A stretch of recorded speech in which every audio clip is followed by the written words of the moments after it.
Welcome to మన TV news బులెటిన్ల ముందుగా headlines.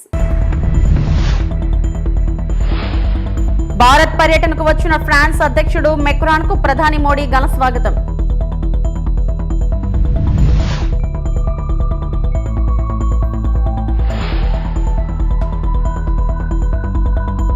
Visakha Sagar తీరంలో ఇంటర్నేషనల్ సిటీ పరేడ్ రిహార్సల్స్ జోరు.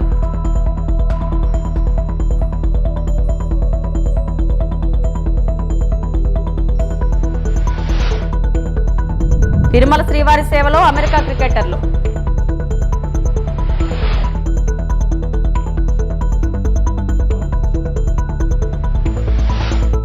భారత పర్యటనకు వచ్చిన ఫ్రాన్స్ అధ్యక్షుడు ఇమాన్యుయల్ మ్యాక్రాన్ కు ప్రధాని నరేంద్ర మోడీ ఘన స్వాగతం పలికారు. న్యూఢిల్లీకి చేరుకున్న మ్యాక్రాన్ కు ప్రోటోకాల్ ప్రకారం స్వాగత కార్యక్రమం నిర్వహించారు.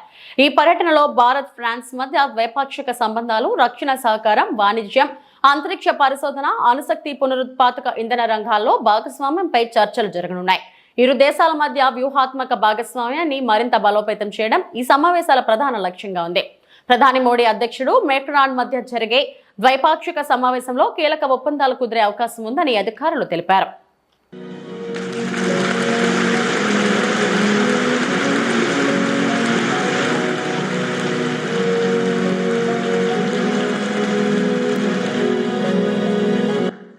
We will now have live visuals from the site in Karnataka.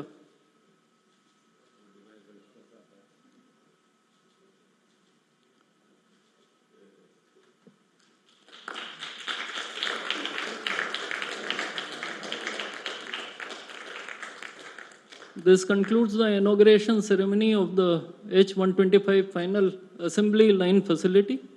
I would request the two leaders to return to their respective podiums. I would like to inform that Prime Minister Modi will be addressing the media in Hindi. Members of the audience may use the audio device provided to them to listen to the translation. Members of both delegations. सबसे बड़ा port और France और पूरे Europe का एक प्रमुख gateway भी है. मार्सेले वही शहर है जहां से पहले विश्व युद्ध में हमारे भारतीय सैनिक ने यूरोप में अपने कदम रखे. उनकी बहादुरी की गाथा यूरोप के कई भागों में आज भी याद की जाती है.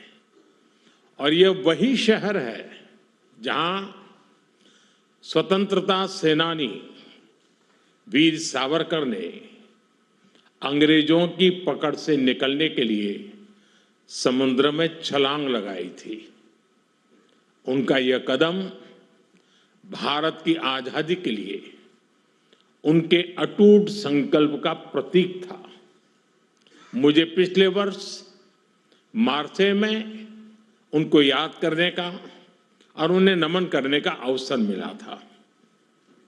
इस बार जब प्रेसिडेंट मैक्रो भारत में एआई इम्पैक्ट समिट के लिए आए हैं तो हमारा सौभाग्य है कि हम उनका स्वागत भारत के गेटवे यानी मुंबई में कर रहे हैं. फ्रेंड्स, भारत और फ्रांस के संबंध बहुत ही विशेष है. फ्रांस भारत के सबसे पुराने स्ट्रेटेजिक पार्टनर्स में से एक है और प्रेसिडेंट मैक्रो के साथ मिलकर हमने ఈ స్ట్రాటజిక్ పార్ట్నర్షిప్ కు తెలంగాణ గౌరవనీయ ముఖ్యమంత్రి రేవంత్ రెడ్డి హైదరాబాద్ లో హైటెక్స్ లో నిర్వహించే బయో ఏషియా 2026 శిఖర సమావేశాన్ని అధికారికంగా ప్రారంభిస్తున్నారు. ఈ కార్యక్రమంలో పరిశ్రమ మరియు సమాచార సాంకేతిక శాఖ మంత్రి శ్రీధర్ బాబు కూడా పాల్గొంటున్నారు. crore investments in life science, pharma manufacturing and software. Today Hyderabad is a global vaccines manufacturing hub. Based on our strengths of strong vision and clear policy, availability of highly qualified human resources, great educational institutions, Hyderabad is a global hub for global capability centers with excellence in research and design. In the last 2 years, we have received over 73,000 crore investments in life sciences. We launched our new life sciences policy at Davos recently. We majorly expanded the Genome Valley. We launched the One Bio for world-class research and innovation. We have accelerated green pharmacy. We have welcomed many global capability centers. This is not incremental growth. This success is the outcome of powerful vision. A proof of our success is BioAsia 2026. Today, looking at this audience, I can say BioAsia is surpassing its name and becoming Bio World. Today we have more than 4,000 delegates representing 500 top companies of the life sciences ecosystem from all over the world. We have major thought and business leaders in pharma, biosciences, biotech, bulk drugs, vaccines and healthcare with us. When leaders from science, AI, biotech, manufacturing and policy meet, it will lead to something extraordinary. Visakhapatnam Sagar తీరంలో ఈ నెల 19న నిర్వహించనున్న international city parade కోసం ఏర్పాట్లు జోరుగా సాగుతున్నాయి. పరేడ్కు సంబంధించి rehearsal సముద్ర తీర ప్రాంతంలో ఉత్సాహభరిత వాతావరణంలో జరుగుతున్నాయి. దేశ విదేశాల నుంచి పాల్గొనే బృందాలు తమ ప్రదర్శనలకు తుది మెరుగులు దిద్దుకుంటున్నాయి. సాంస్కృతిక కార్యక్రమాలు, మార్చ్ ఫస్ట్లు, సంగీత ప్రదర్శనలు పరేడ్లో ప్రధాన ఆకర్షణగా నిలవనున్నాయి. భద్రతా ఏర్పాట్లు కూడా కట్టుదిట్టంగా చేపట్టారు. పరేడ్ ను వీక్షించేందుకు పెద్ద సంఖ్యలో ప్రజలు హాజరయ్యే అవకాశం ఉన్నందున ట్రాఫిక్, పార్కింగ్ ఏర్పాట్లపై అధికారులు ప్రత్యేక దృష్టి సారించారు.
తిరుమల శివారిని అమెరికా క్రికెటర్లు దర్శించుకున్నారు. మంగళవారం ఏపీ ప్రారంభ విరామ దర్శన సమయంలో యుఎస్ఏ జట్టులోని భారత సంతతికి చెందిన ఆటగాళ్లు మోనాంక్ పటేల్, మిలింద్ కుమార్, సౌరభ్ నేత్రవల్కర్ స్వామివారి సేవలో పాల్గొన్నారు. టీటీడీ అధికారులు వారికి స్వాగతం పలికి దర్శన ఏర్పాట్లు చేశారు. అనంతరం ఆలయంలోకి వెళ్లిన క్రికెటర్లు స్వామివారిని దర్శించుకుని మొక్కులు చెల్లించుకున్నారు. దర్శనం అనంతరం రంగనాయకుల మండపంలో పండితులు వారికి ఆశీర్వచనం చేసి స్వామివారి తీర్థ ప్రసాదాలను అందజేశారు. ఆలయ ప్రాంగణం, పరిసర ప్రాంతాల్లో పరిశుభ్రత బాగుందని కెప్టెన్ మోనాంక్ పటేల్ తెలిపారు.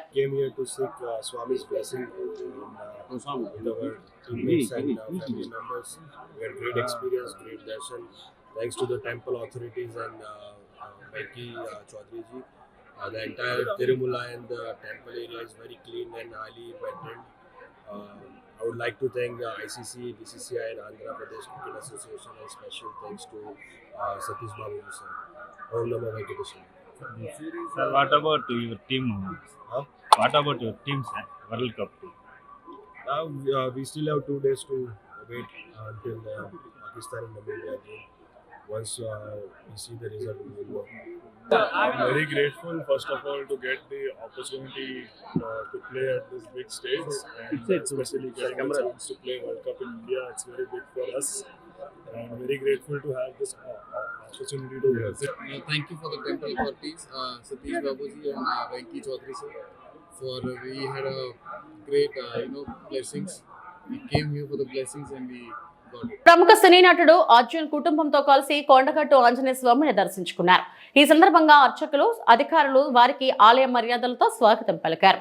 దర్శనం అనంతరం ఆలయ ఈవో శ్రీకాంతరావు స్వామివారి శేషవస్త్రంతో అర్జున్ను సత్కరించి ప్రసాదం అందజేశారు. ఆలయ పరిసరాల్లో వానరులకు అరటి పండ్లు అందజేశారు. అనంతరం అర్జున్ మాట్లాడుతూ ఎంతో ప్రసిద్ధి చెందిన కొండగట్టు అంజనను దర్శించుకోవాలని చాలా కాలంగా అనుకుంటున్నానని, నేడే అవకాశం రావడం అదృష్టంగా భావిస్తున్నట్లు తెలిపారు. అందరికీ నమస్కారం అండి. ఎప్పుడు ఆంజనేయ స్వామి టెంపుల్కి రావడం అనేది నాకు ఒక పెద్ద విశేషం, ఎక్కడైనా సరే. అది తర్వాత కొండగట్టు ఈ ఒక క్షేత్రం గురించి చాలా విన్నాను. చాలా మహత్వపూర్ణమైన ఒక ఆంజనేయ స్వామి ఇక్కడ. సో ఇక్కడ రావటం అనేది నా భాగ్యం. ఫస్ట్ టైం నేను ఇక్కడికి వస్తున్నాను. తర్వాత ఇప్పుడు ఒక సినిమా ఒకటి రిలీజ్ చేశాను, సీతా పయణం అని. సో అందువల్ల నేను హైదరాబాద్లో ఉండడం జరిగింది. సో చాలా రోజుల నుంచి అనుకుంటున్నాను కొండగట్టుకు రావాలని. ఇదే ఒక కరెక్ట్ అయిన ఒక టైం అనుకొని ఇప్పుడు వచ్చాము. అందరికీ మంచి జరగాలి.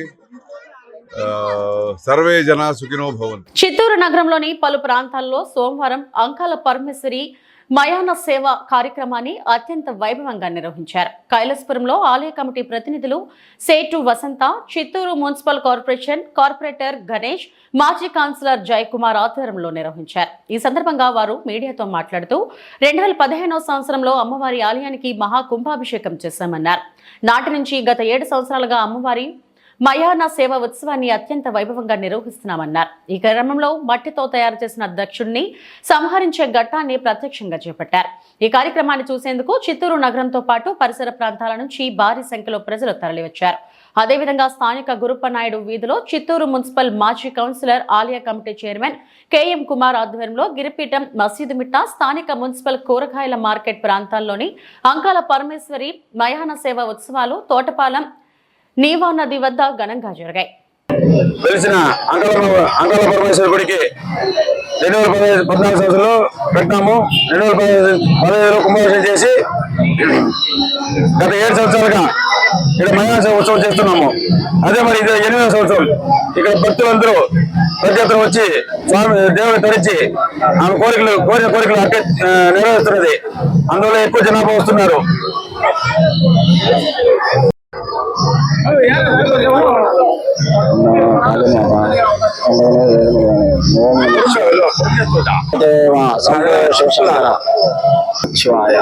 அன்பார்ந்த பெருங்குடி மக்களே, இங்கே என்னவென்றால் நாங்கள் அங்காள பரமேஸ்வரி கோவில் கட்டினோம். 2014 வருடத்திலிருந்து அங்காளம்மன் வேண்டும் என்று நாங்கள் அனைவரும் ஒன்று சேர்ந்து இந்த கோவிலை அங்கீகாரம் செய்து 2015 கும்பாபிஷேகம் செய்து அந்த 2015 வருஷத்திலிருந்து இந்த இடத்தில் அங்காள பரமேஸ்வரி அம்மாவை மாதம் அமாவாசையில் ஊஞ்சலா ஆட்டுகின்றோம். அப்போதிலிருந்து கொஞ்சமாக பக்தாதிகள் வந்து கொண்டு போய்கொண்டும் இருக்கிறார்கள். இப்படியாக 7 வருடம் மயான சேவையும் செய்தோம். அப்படி மயான சேவையை செய்து 8வது வருடம் இந்த வருடத்தில் ஓஹோ என்று பக்தாதிகள் வருகின்றார்கள். நாங்கள் அனைவரும் ஒன்று கூடி நாங்கள் அன்பாக செய்து கொண்டிருக்கிறோம். அதனால் இன்னும் மற்ற கோடிகள் இந்த இடத்தில் வர வேண்டும் என்று நான் அன்புடன் அழைக்கின்றேன். இங்கே பரவசம் என்னவென்றால், திருவண்ணாமலை கிரிவலம் எப்படியோ அப்படி மிக சக்தி வாய்ந்த ஸ்தலம் இது அப்படி என்று நான் சொல்லுகிறேன். நான் சக்தி பீடத்தில் இந்த இடத்தில் சில விஷயங்கள் எல்லாம் அறிந்தவன். ஆதலால் தான் இந்த சக்தி பீடத்தை பற்றி நான் சொல்லுகிறேன். இன்னும் எப்படி என்றால், நாள் பிறந்தது மலையனூரு, வளர்ந்தது மலையனூரு, 2வது கலவையில் அமன் 3வது பீடம். இந்த திருநாட்டு எல்லையிலே நான் வந்து அமர்ந்து இருக்கிறேன் அப்படி என்று அம்பாள் எனக்கு சொல்லியதனாலே நான் அனைவருக்கும் சொல்லுகிறேன். இப்படிக்கு இதோடு நான் முடித்துக் கொள்கிறேன். வணக்கம். వనపర్తి జిల్లా కేంద్రంలో పుర ఎన్నికల్లో కౌన్సిలర్ అభ్యర్థిగా కాంగ్రెస్ పార్టీ ఒక నాయకుడి అండతో వేరే వాళ్లకు ఇవ్వడం జరిగింది అంటూ స్వతంత్ర అభ్యర్థి దారంపోగు వెంకటేష్ ఆరోపించారు. తాను స్వతంత్ర అభ్యర్థిగా నిలబడి కేవలం 5 ఓట్ల తేడాతో ఓడిపోయానని, కాంగ్రెస్ పార్టీకి నమ్మిన బంటులాగా 10 సంవత్సరాల నుంచి పనిచేస్తున్నప్పటికీ తనను సస్పెండ్ చేయడం ఎంతవరకు సమంజసమని, తాను ఊపిరి ఉన్నంత వరకు కాంగ్రెస్ పార్టీలోనే ఉంటానని, తన సస్పెన్షన్ పై రాష్ట్ర ఇన్ఛార్జ్ మరియు సీఎం రేవంత్ రెడ్డి దాకా తీసుకుపోయి తన సమస్య పరిష్కారం అయ్యేంత వరకు పోరాడతానని తెలిపారు. రోజు మున్సిపల్ ఎలక్షన్ లో గతంలో కూడా మున్సిపల్ ఎలక్షన్ లో కాంగ్రెస్ పార్టీ టికెట్ ఇస్తానని నాకు మోసం చేయడం జరిగింది. మోసం చేసిన ఒక వ్యక్తికి, వెంకటేష్ అనే వ్యక్తికి టికెట్ ఇస్తే కాంగ్రెస్ పార్టీ నుంచి వారిని గెలిపించుకొని కాంగ్రెస్ పార్టీ జెండా ఎగరేయడం జరిగింది 21వ వార్డులో. ఇప్పుడు కూడా నాకు కాంగ్రెస్ పార్టీ ఇస్తా అని చెప్పి లీడర్లు అందరూ తప్పకుండా నీకే వస్తుంది అని నాకు చెప్పి నాకు మోసం చేసి ఈరోజు టికెట్ రాకుండా కాంగ్రెస్ పార్టీ బీఫామ్ ఇవ్వకుండా నన్ను కనీసం లోపలికి కూడా పిలిచి మాట్లాడకుండా ఏం జరుగుతుంది ఏందనేది చెప్పకుండా లోపలనే టికెట్ అమ్ముకోవడం జరిగింది ఈరోజు కాంగ్రెస్ పార్టీ నాయకులు. ఈరోజు నాకు చాలా తీవ్రంగా అన్యాయం చేయడం జరిగింది. కావున కాంగ్రెస్ పార్టీ సర్వే ప్రకారంగా ఇస్తానని గతంలో కూడా జరిగింది. సర్వే ప్రకారంగా ఎవరు సర్వేలో ముందలుంటే వారికి కాంగ్రెస్ పార్టీ బీఫామ్ ఇస్తానని కాంగ్రెస్ పార్టీ నాయకులు చెప్పడం జరిగింది. కానీ అప్పుడు కూడా సర్వే ప్రకారం ఇవ్వకుండా కనీసం నేను వార్డ్ వైజ్ గా డోర్ టు డోర్ నేను ప్రచారం చేస్తుంటే కనీసం ఫోన్ కూడా చేయకుండా అప్పుడు కూడా బీఫామ్ ఇవ్వడం జరిగింది. ఇప్పుడు కూడా నాకు తెలియకుండా నేను మా బయట జిల్లా కార్యాలయంలో మమ్మల్ని బయట ఉంటే లోపల కూడా పిలిచకుండా ఏం జరిగింది ఏం కథ కనీసం పిలిచి కూడా వాళ్ళకి ఏ విధంగా ఇస్తున్నాం అని చెప్పకుండా కూడా మమ్మల్ని లోపలనే వాళ్ళకి టికెట్ ఇచ్చి ధనలక్ష్మి అనే వ్యక్తికి కనీసం ఈ వార్డు వ్యక్తి కాదు, కనీసం ఈ వార్డులో ఎంతమంది ఉన్నారు, ఎంతమంది ఓటర్లు ఉన్నారు, కనీసం ఈ వార్డు ఎంతవరకు వస్తుందని కూడా తెలియని అవగాహన లేని వ్యక్తికి ఈరోజు కాంగ్రెస్ పార్టీ బీఫామ్ ఇవ్వడం జరిగింది. కానీ కాంగ్రెస్ పార్టీలో బీఫామ్ ఇవ్వకుండా నేను రెబల్ గా ఇవ్వడం జరిగింది. ఈరోజు కాంగ్రెస్ పార్టీ నాయకులు అందరూ నాకు మోసం చేసిన వార్డు ప్రజలు నాకు మంచి తీర్పునివ్వడం జరిగింది. నేను కాంగ్రెస్ పార్టీ నుంచి ఈ టికెట్ ఇవ్వకుండా నాకు గెలిపించుకోవడానికి ప్రజలందరూ నాకు ముందుకు వచ్చి నీ విలువాడు పార్టీ టికెట్ ఇవ్వకుండా మేము నిన్ను గెలిపించుకుంటామని వార్డు ప్రజలు చెప్పినందుకు నేను ఈరోజు రెబల్ గా ముందరికి వెళ్ళడం జరిగింది. నా గుర్తు గాజుల గుర్తు విన ఓటేసి చాలా మంది నాకు ఆదరించడం జరిగింది. నాకు 297 ఓట్లు నాకు రావడం జరిగింది. కాంగ్రెస్ ఈరోజు 12 మంది నిలబడ్డారు. ఈరోజు ఈ వార్డులో 12 మంది నిలబడ్డా కూడా వాళ్ళకి ధీటుగా ఎన్నో డబ్బులు ఖర్చు పెట్టారు. లోక్నాథ్ రెడ్డి కొడుకు నిలబడ్డాడు, ధనలక్ష్మి గాని ఎంతెంతో మహాబాలు డబ్బున్న వ్యక్తులు నిలబడ్డా కూడా ఈరోజు వాళ్ళకు బెదరకుండా నేను నా వ్యక్తిగతంగా నాకున్న నమ్మకంతో నా విన్న ప్రేమతో ఈరోజు వార్డు ప్రజలు 297 ఓట్లు నాకు ఇవ్వడం జరిగింది. వారికి 21వ వార్డు ప్రజలందరికీ పేరు పేరున ధన్యవాదాలు తెలియజేస్తున్నాను. అనంతపురం జిల్లా తాడిపత్రి మండలం ఆవుల తిప్పాయిపల్లి వద్ద ఉన్న జీవనాలయంలో మతిస్థిమితం లేని 15 మందికి ఇంతవరకు ఎటువంటి ప్రభుత్వ పథకాలు అందలేదు. వారు ఎన్నోసార్లు నాయకులకు, అధికారులకు మొరపెట్టుకున్నా కానీ ఇంతవరకు ఎవరూ వారి సమస్యను పట్టించుకోలేదు. అయితే జీవనాలయం ట్రస్ట్ వారు ఆలూరు టీడీపీ నాయకురాలు సూరా నాగలక్ష్మమ్మతో వినవించుకోవడంతో వారు టీడీపీ ప్రభుత్వంలో అందరికీ సంక్షేమ పథకాలు అందాలనే ఉద్దేశంతో వెంటనే సమస్యను ఎమ్మెల్యే జేసీ అస్మిత్ రెడ్డి దృష్టికి తీసుకుపోయి 15 మందికి ఆధార్ కార్డులను అప్లై చేయించడం జరిగింది. ఎన్నో సంవత్సరాల సమస్య తీరడంతో ట్రస్ట్ వారు సూరా నాగలక్ష్మమ్మకి ధన్యవాదాలు తెలిపారు.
యువగలం పాదయాత్రలో భాగంగా బ్రాహ్మణులకు నెరవేర్చని బోటకపు హామీలు ఇచ్చి తడి గుడ్డతో గొంతు కోసారని వైసీపీ దేవాదాయ శాఖ మాజీ గౌరవ సలహాదారు జ్వాలాపురం శ్రీకాంత్ పేర్కొన్నారు.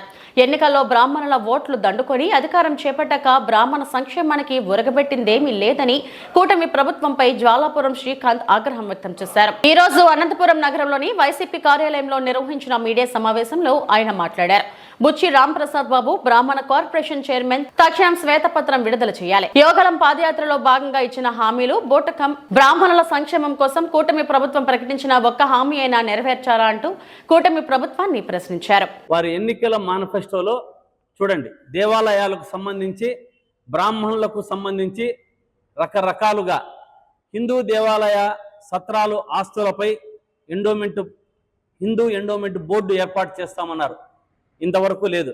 ప్రైవేటు దేవాలయాల్లో పనిచేసే అర్చకులకు మినిమం వేతనం అన్నారు, అది లేదు. వార్షిక ఆదాయం 50,000 పైన ఉన్న వారికి 15,000 జీతాలు, 50,000 పంపన్నారు అర్చకులకు, పురోహితులకు, అది లేదు. వైదిక ఆగమ శాస్త్రములో ఆయా ఆలయాలకు స్వయం ప్రపత్తి అన్నారు, లేదు. తిరుపతి, ఒంటిమిట్ట పుణ్యక్షేత్రాలలో 1000 కాళ్ళ మంటపాలు అన్నారు. వీళ్ళు ప్రభుత్వంలో ఉన్నది కొట్టేశారు. తిరుమలలో చూసాం ఆ 1000 కాళ్ళ మంటపాన్ని. ఇప్పుడు మంటపాలు కట్టిస్తాం, మరి తిరుమలలోనే కాదు ఒంటిమిట్టలో కూడా. ఇటువంటి అసత్యమైన మాటలు మాట్లాడి మా బ్రాహ్మణులను తడిగుడ్డతో గొంతు కోశారన్నది వాస్తవం. అదేవిధంగా దేవాలయాలకు పూర్తి రక్షణ, పురోహితులకు, వంట బ్రాహ్మణులకు కులవృత్తిగా, అంటే బ్రాహ్మణులకు కులవృత్తి అని కొన్ని సంఘాలు అడిగాయి. పాపం వారు కూడా మేము కులవృత్తిగా మేము దీన్ని తీసుకొస్తామన్నారు. ఇప్పటికి 2 ఏళ్ళైంది, శూన్యం.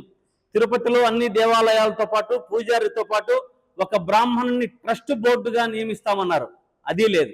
వేద విద్యను అభ్యసించిన నిరుద్యోగ యువతకు యువగళం పేరిత 3,000 అన్నారు. ఇటువంటి కార్యక్రమాలంతా మా బ్రాహ్మణులకు అబద్ధాలు చెప్పి 24 నుంచి 23 వరకు కూడా 24 వరకు వైఎస్ఆర్ కాంగ్రెస్ పార్టీలో బాగా వారికి ఏమి కావాలో అన్ని పథకాలు జగన్మోహన్ రెడ్డి గారు ఇచ్చారు. తద్వారా బ్రాహ్మణులంతా కూడా సంతోషంగా ఉన్నారు. మరొకసారి చెప్తున్నా, మా బ్రాహ్మణులంతా కూడా అమాయక బ్రాహ్మణులంతా వీరు ఆవిచ్చే పాలును వదులుకొని తన్నే దున్నపోతును తెచ్చుకున్నాము అని బాధపడే పరిస్థితి వచ్చింది. ఎందుకంటే బడ్జెట్లో చూస్తున్నాం మనం, పోయిన సంవత్సరం కానీ ఈ సంవత్సరం కానీ, పోయిన సంవత్సరము ఈ సంవత్సరం బడ్జెట్లో పోయిన సంవత్సరం ఏదో 21 కోట్లు సబ్సిడీ కింద ఇస్తామన్నారు. బీసీల ఐక్యత, ఆత్మగౌరవం మరియు రాజకీయ అధికారం సాధనే లక్ష్యంగా బీసీవై పార్టీ అధినేత బోడే రామచంద్ర యాదవ్ ఆధ్వర్యంలో నిర్వహించనున్న బీసీ సింహగర్జన బహిరంగ సభను విజయవంతం చేయాలని బీసీ సంఘర్షణ సమితి నాయకులు పిలుపునిచ్చారు. మంగళవారం తిరుపతిలో ఏర్పాటు చేసిన కార్యక్రమంలో సభకు సంబంధించిన గోడపత్రికలను నాయకులు ఆవిష్కరించారు. ఈ సందర్భంగా వారు మాట్లాడుతూ సమాజంలో అత్యధిక జనాభా కలిగిన బీసీలకు రాజకీయంగా మరియు సామాజికంగా తగిన గుర్తింపు లభించాలన్నదే ఈ సభ ముఖ్య ఉద్దేశమని పేర్కొన్నారు. బడుగు బలహీన వర్గాల ఐక్యతను చాటడం మరియు అధికారంలో వాటా కోరడం. ఈ నెల 22న విజయవాడలో జరిగే ఈ చారిత్రాత్మక సభకు రాష్ట్ర వ్యాప్తంగా ఉన్న బీసీలు, బడుగు బలహీన వర్గాల ప్రజలు పెద్ద ఎత్తున తరలి రావాలని వారు కోరారు. కులవృత్తుల వారు, కార్మికులు మరియు యువత తమ హక్కుల కోసం గలమెత్తాల్సిన సమయం ఆసన్నమైందని నాయకులు స్పష్టం చేశారు. ఈ కార్యక్రమంలో బీసీ సంఘర్షణ సమితికి చెందిన పలువురు ముఖ్య నాయకులు మరియు కార్యకర్తలు పాల్గొన్నారు. ఈ రోజు రాష్ట్ర వ్యాప్తంగా సంచలనాలు సృష్టించడానికి ఓట్లు మావి సీట్లు మీవా అనే ప్రశ్నతో తలెత్తి మేమెంతో మాకంతా అనే వాటాని నిలదీసి అడగడానికి ఫిబ్రవరి 22 విజయవాడలో విజయవంతమైన సభ నిర్వహించబోతున్నది బీసీవై పార్టీ. ఇది బీసీల పక్షాన పోరాటానికి నాందిగా ఈరోజు మనం చూడవచ్చు. కాబట్టి బీసీలందరూ కూడా మీరు ఏ పార్టీలోనే ఉండండి, ఎక్కడైనా ఉండండి, ఈ డిమాండ్లు అందరికీ కావాల్సిన డిమాండ్లు. బీసీ చట్టానికి రక్షణ కావాలని, రాజధానిలో 1000 ఎకరాలతో బీసీలకు వాటా ఇవ్వాలని, అనేక రకాల సంస్కరణలకి ఈ సభ నాంది పలకబోతోంది. కాబట్టి బీసీలారా, ఎస్సీ, ఎస్టీ, మైనారిటీ అందరూ కలిపి ఈ సభను విజయవంతం చేస్తే భవిష్యత్తు మీది, మనది, మనందరిదనే పిలుపుకి బోడే రామచంద్ర యాదవ్ గారు దృఢ నిశ్చయంతో కమిటీలను కూడా ఫామ్ చేసి ఈరోజు మొత్తం రాష్ట్ర వ్యాప్తంగా విస్తృతంగా, రాష్ట్రమే కాదు మన తెలంగాణలో కూడా కమిటీలు వేసి మొత్తం ముందుకు వెళ్తున్నారు. కాబట్టి బీసీలందరూ కూడా ఆలోచించి తెలంగాణ రాష్ట్రాన్ని సాధించిన కారణ జన్ముడు, సాధించిన రాష్ట్రాన్ని ప్రగతి పథంలో నడిపిన గొప్ప నాయకుడు, తెలంగాణ రాష్ట్ర తొలి ముఖ్యమంత్రి వర్యులు గౌరవనీయులైన కల్వకుంట్ల చంద్రశేఖరరావు కేసీఆర్ కి 72వ జన్మదిన శుభాకాంక్షలు. నరసంపేట మాజీ శాసనసభ్యులు పెద్ది సుదర్శన్ రెడ్డి ఆదేశానుసారం బీఆర్ఎస్ పట్టణ పార్టీ ఆధ్వర్యంలో బాణాసంచా కాల్చి కేక్ కట్ చేసి కేసీఆర్ కి జన్మదిన శుభాకాంక్షలు తెలియజేశారు.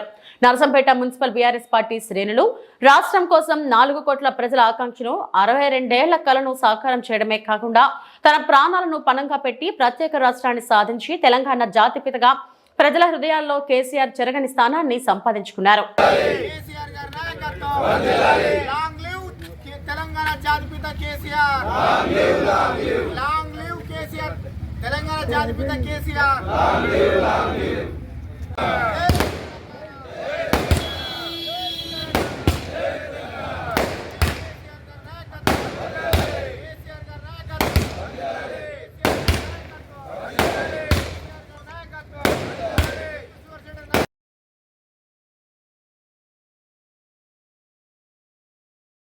మెదక్ జిల్లా వెల్దుర్తి మండలంలోని వెల్దుర్తి పట్టణంలో బస్టాండ్ ఆవరణలో బీఆర్ఎస్ ఆధ్వర్యంలో కేసీఆర్ జన్మదిన వేడుకలు ఘనంగా నిర్వహించారు. ఈ వేడుకల్లో భాగంగా కేక్ కట్ చేసి కేసీఆర్ సేవలను కొనియాడారు. వెల్దుర్తి మండల అధ్యక్షుడు భూపాల్ రెడ్డి, మాజీ మెదక్ మార్కెట్ చైర్మన్ కోదండ కృష్ణ మాట్లాడుతూ కేసీఆర్ నాయకత్వంలో తెలంగాణ రాష్ట్రం అభివృద్ధి చెందిందని, ఆయన సాధించిన ప్రగతిని కేంద్రం ఆర్థిక సర్వే నివేదికలతోనే స్పష్టమైందని తెలిపారు. కేసీఆర్ పాలనలో తెలంగాణ రాష్ట్రం అద్భుతమైన ప్రగతిని సాధించిందని పేర్కొన్నారు. యావత్ తెలంగాణ ప్రజలంతా ఈరోజు సుఖ సంతోషాలతో ఉన్నారు. మరి ప్రత్యేక తెలంగాణ కొరకు 14 సంవత్సరాలు అవిశ్రాంత పోరాటం చేసి తెలంగాణ సాధించి కేంద్రం మెడలు వంచి ప్రధాన పార్టీలైన మరి బీజేపీ, కాంగ్రెస్ మెడలు వంచి ఈరోజు యావత్తు పార్లమెంటులో ఈరోజు బిల్లు పాస్ చేయించి మరి ఈరోజు తెలంగాణ ప్రత్యేక రాష్ట్రాన్ని ఇచ్చినటువంటి దేవుడు ఈరోజు కేసీఆర్. ఆయన నిండు నూరేళ్లు వర్ధిల్లాలి, రాబోయే కాలంలో తిరిగి ముఖ్యమంత్రి కావాలి. మరి ఇదే రైతాంగానికి 24 గంటల కరెంటు కావాలి. ఇదే మరి రైతాంగానికి యాపులలో కాకుండా షాపులలో యూరియా కావాలని చెప్పేసి నినాదంతో ముందుకు వెళ్ళాలని చెప్పేసి యావత్తు తెలంగాణ ప్రజానికాన్ని ఈరోజు వేడుకుంటున్నాను. జై తెలంగాణ, జై కేసీఆర్. ఇవి ఇప్పటివరకు నా బులెటిన్ అప్డేట్స్. నమస్తే.